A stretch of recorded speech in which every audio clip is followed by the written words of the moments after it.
الحمد لله الذي بنعمته تتم الصالحات وتفيض، وبذكره تكثر النعم وتزيد،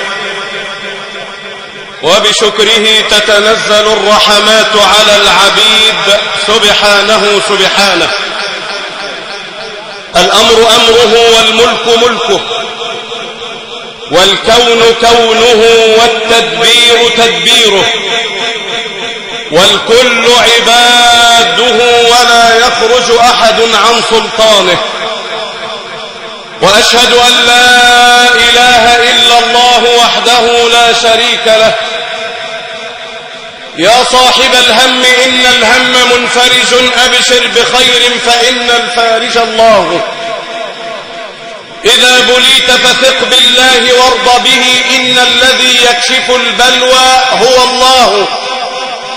الله يحدث بعد العسر ميسرة، لا تجزعن فإن الصانع الله. والله ما لك غير الله من أحد، فحسبك الله في كل لك الله. وأشهد أن سيدنا ونبينا وحبيبنا وعظيمنا وقائدنا وأستاذنا ومعلمنا ومخرجنا من الظلمات إلى النور الحبيب النبي المحبوب محمدا.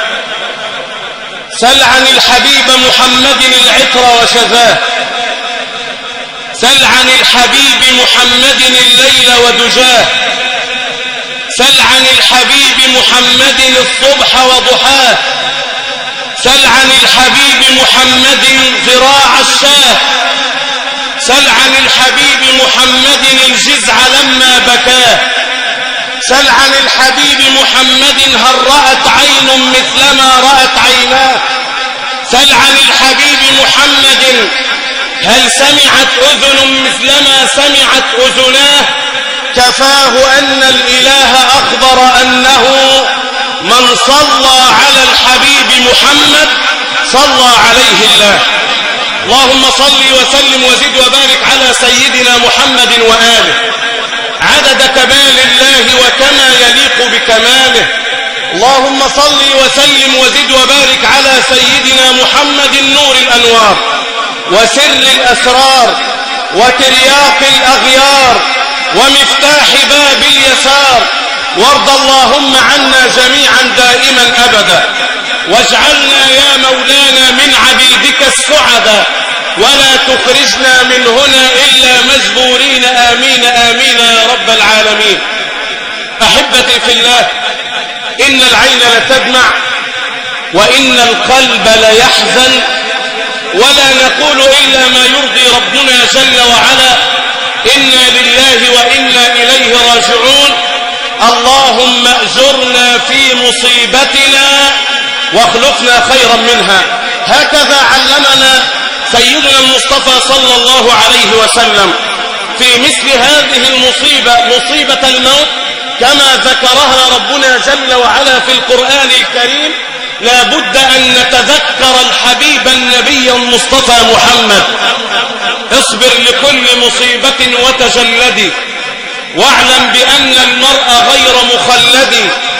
أما ترى أن المنايا جمة وأن المنية للعباد بمرصد. من لم يمت ممن ترى بمصيبة، هذا سبيل لست فيه بأوحد. فإذا أتتك مصيبة تحزن لها، اذكر مصابك بالحبيب النبي المحبوب محمد. أحبتي في الله، طوف بنا عالمنا الجليل قارئ الأعتاب الطاهرة، قرأ بنا من مطلع سورة الرعد. سورة عظيمة، سورة كريمة، سورة مباركة. الحديث فيها عن من؟ عن الله جل وعلا. الحديث فيها عن من؟ عن معرفة رب العباد سبحانه وتعالى. أتدرون أحبتي في الله ما سبب نزول هذه السورة؟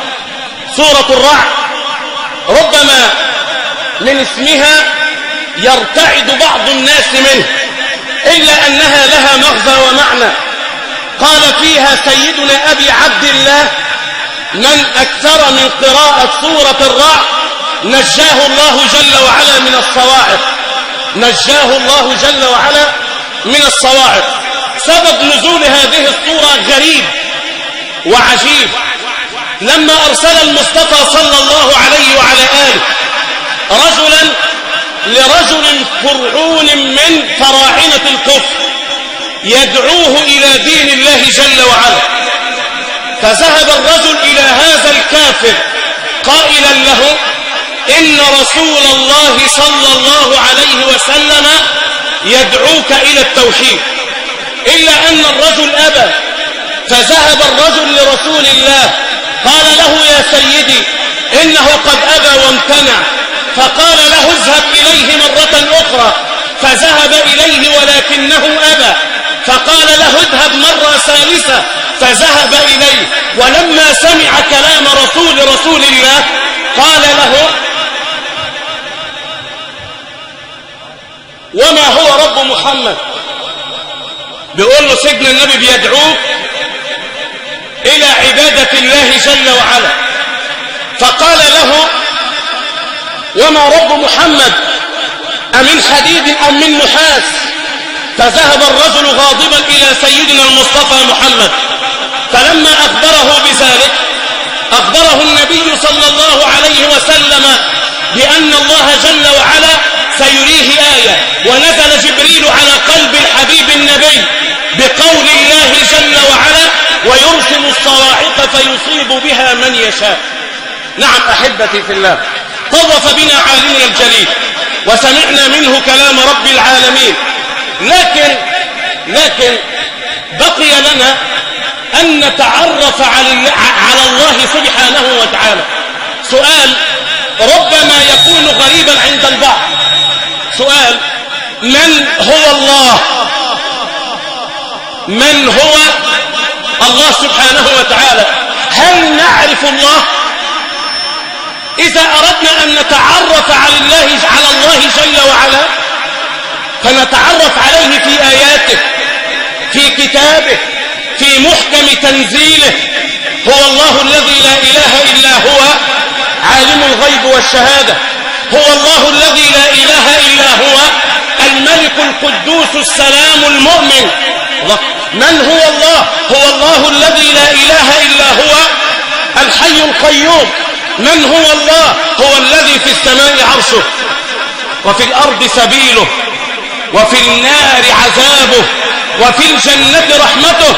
من هو الله؟ لما جاء أعرابي إلى الحبيب النبي رجل حبر من أحبار اليهود يقول له يا رسول الله يا حبيب الله، إنه يوم القيامة نعلم عندنا في التوراة أن الله يرفع السماوات على إصبع والأراضين على إصبع والشجر والحجر على إصبع ثم يهزهن ويقول أنا الملك. فضحك النبي صلى الله عليه وسلم حتى بدت نواجذه وقال صلى الله عليه وسلم بعدما قرأ قول الله جل وعلا وما قدر الله حق قدره والأرض جميعا قبضته يوم القيامة والسماوات مطويات بيمينه. إذا أردنا أن نعبد الله حق عبادته لا بد أن نعرف الله جل وعلا حق معرفته، لا بد أن نعلم أن الله هو الذي بيده العمر وهو الذي بيده الرزق وهو الذي بيده الأجل، فما من عمر ولا رزق ولا أجل إلا بإذن من؟ إلا بإذن من يقول للشيء كن فيكون. فنتعرف على الله سبحانه وتعالى في السماء وفي الأرض وفي كل شيء في الكون. ولله ضر القائل له في كل شيء آية تدل على أنه الواحد. سل الواحة الخضراء والماء جارية وهذه الصحاري والجبال الرواسية، سل الروض مزدانا، سل الزهر والندى، سل كل شيء يسمع التسبيح لله ساريا. فلو جن هذا الليل وامتد سرمدا فمن غير ربي يرجع الصبح ثانيا. أإله مع الله؟ أإله مع الله؟ أإله مع الله؟ إذن لا بد علينا جميعا أن نتعرف على الله. حتى نعبده سبحانه وتعالى حق عبادته، وحتى نعرفه سبحانه وتعالى حق معرفته، ثم بعد ذلك نتعرف على سيدنا المصطفى محمد صلى الله عليه وسلم الذي عرفنا بربه سبحانه وتعالى، وبهذا نكون قد سرنا على الضرب الصحيح الذي يرضاه ربنا ويرضاه حبيبنا ونبينا المصطفى صلى الله عليه وسلم. بهذا القدر أكتفي وما علينا. أما فقيدنا عليه رحمة الله تعالى نشهد له بحسن الخلق، فكان رجلا صاحب أخلاق، صاحب وجه، بشوش الوجه، لا نزكيه على الله، نحسبه على الله سبحانه وتعالى من الصالحين. ما رأيته قط يتكلم كلاما لا يرضي الله سبحانه وتعالى، وذهب إلى ربه وأصبح بجوار ربه، ونحن لا نملك له إلا الدعاء. إذا مات ابن آدم كما أخبرنا المصطفى، إذا مات ابن آدم انقطع عمله إلا من ثلاث: صدقة جارية، أو علم ينتفع به، أو ولد صالح يدعو له. ومن رحمة ربنا بنا أن الولد الصالح أي أحد يدعو لمسلم من المسلمين أو لمؤمن من المؤمنين فهو بمثابة الولد الصالح الذي يدعو له. فأدعو الله سبحانه وتعالى له أن يغفر له ويرحمه. اللهم اغفر له وارحمه، اللهم اغفر له وارحمه، اللهم عافه واعف عنه، اللهم أكرم نزله، وسع يا رب مدخله، اجعل هذه الليلة وما قبلها وما بعدها من أسعد لياليه. اللهم أدخل عليه في قبره الضياء والنور والبهجة والسرور إلى يوم البعث والنشور برحمتك يا رحمن يا غفور. اللهم إن كان محسنا فزد في إحسانه، وإن كان مسيئا فتجاوز بفضلك عن سيئاته. اللهم اجعل صبره على مرضه في ميزان حسناته. اللهم أنت تعلم أنه كان يحب حبيبك المصطفى، فاحشره يا مولانا مع حبيبك المصطفى. اللهم اسقه من يديه شربة هنيئة مريئة لا يظمأ بعدها أبدا. آمين آمين يا رب العالمين. شكر الله سعيكم وأجمل عزاءكم، ولا أراد مكروها في عزيز لديكم، وسلام الله تعالى عليكم ورحمته وبركاته.